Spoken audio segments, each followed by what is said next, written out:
नमस्कार दोस्तों, आज हम देखने वाले हैं हिंदी शुद्ध भारती कक्षा 6 से एक कविता। कविता बहुत ही सुंदर है। कविता काल्यकन बहुत ही सुंदर है। कविता पाठांतर के लिए ही बहुत सुंदर है। चलिए देखते हैं कविता। कविता के माध्यम से कवि कह रहे हैं, अगर हवा बोलने लगी तो क्या कहती। कविता का नाम है बसंती हवा। आपको बसंती हवा मतलब क्या? बसंती मतलब बसंत ऋतु, यानी कि सर्दी का ऋतु। सर्दी का ऋतु यानी कि बहुत ही ठंडी का ऋतु, ठंड का ऋतु इसे भी कहते हैं।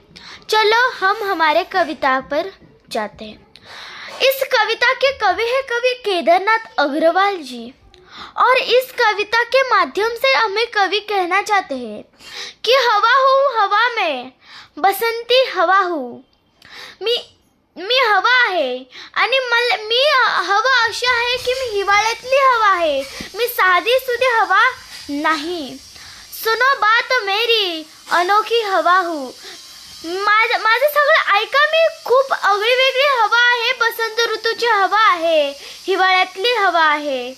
बड़ी बावली हूँ, बड़ी मस्त मौला, नहीं कुछ फिकर है, बड़ी निडर हूँ। मी खूप म्हणजे खूप साधी आहे, सिंपल आहे आणि खूप मनमौजी। मी खूप माझी मर्जी आहे। मला कोणाचाही धाक, माझ्यावर कोणाचाही प्रभाव नाही, असं ती हवा बोलती आहे। नहीं कुछ फिकर है, बड़ी ही निडर हूँ। मला कोणाचीच काही कदर नाही, फिकर नाही, कारण मला कोणी आहेच नाही, तर मी कोणाची फिकर करणार, कोणाची कदर करणार। बड़ी ही निडर हूँ, मला कशाचाच डर नाही, मी निडर आहे, कोणत्याच गोष्टीचा डर नाहीये मला। बघा, नहीं कुछ फिकर है, बड़ी ही निडर हूँ। इस कविता के माध्यम से हमें डरना नहीं चाहिए।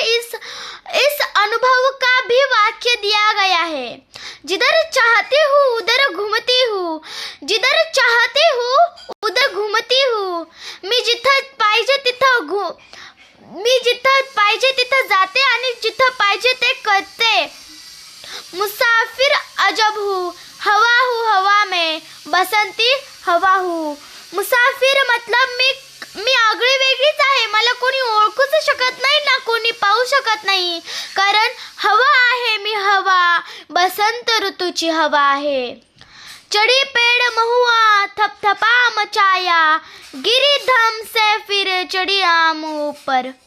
चढ़ी पेड़ महुआ म्हणजे मी झाडावर सुद्धा चढले, त्याच्यावर मस्ती केली, थपथपा मचाया, खूप उड्या मारल्या। गिरी धम से फिर मग मी खाली उतरले आणि परत आमच्या झाडावर चढले। उससे भी झकोरा किया कान मिकू, त्याला पण झकोरा म्हणजे झोका केला त्याला, मी असं ढकलून दिलं, ते उडालं आणि मग मी त्याच्या कानामध्ये कू असा बारीक आवाज काढला। उतर कर भागी मैं हरे खेत पहुंची। मग मी त्या आंब्याच्या झाडावरून उतरले आणि हिरवळ अशा शेतामध्ये पोहोचले।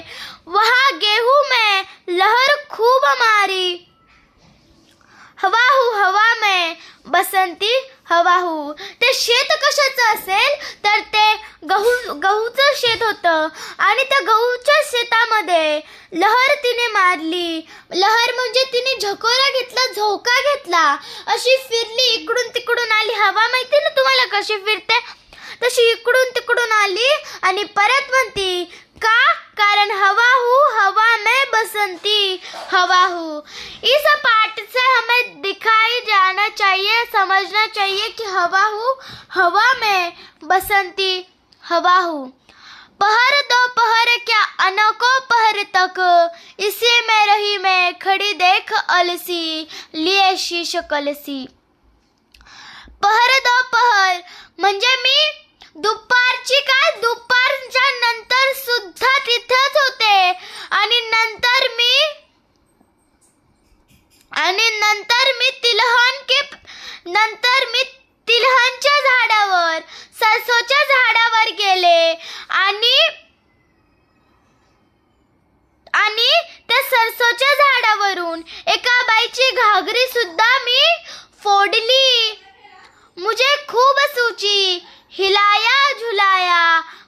गिरी पर न करसी. बघा, मला खूप आनंद आला, पण मी हल्ले डुलले पण ती कळशीच पडत नव्हती. ती कळशीच गिरी पर न करसी.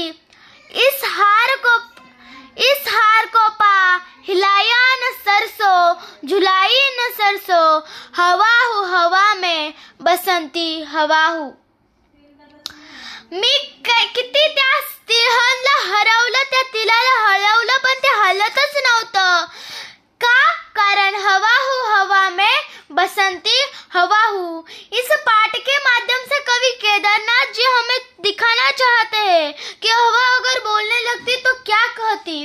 इस पाठ के द्वारा हमारा अध्ययन भी हो चुका है, किसी की रिवीजन भी हो चुकी है और किसी का पाठ भी हो चुका है. अगर आपने हमारे चैनल को लाइक, सब्सक्राइब और कमेंट नहीं किया तो प्लीज लाइक, सब्सक्राइब, कमेंट कीजिए, बेल आइकन क्लिक कीजिए, क्योंकि अगर हमने दूसरी वीडियो डाली तो आपको नोटिफिकेशन त्वरित पड़ जाएगी. इसलिए बाय बाय.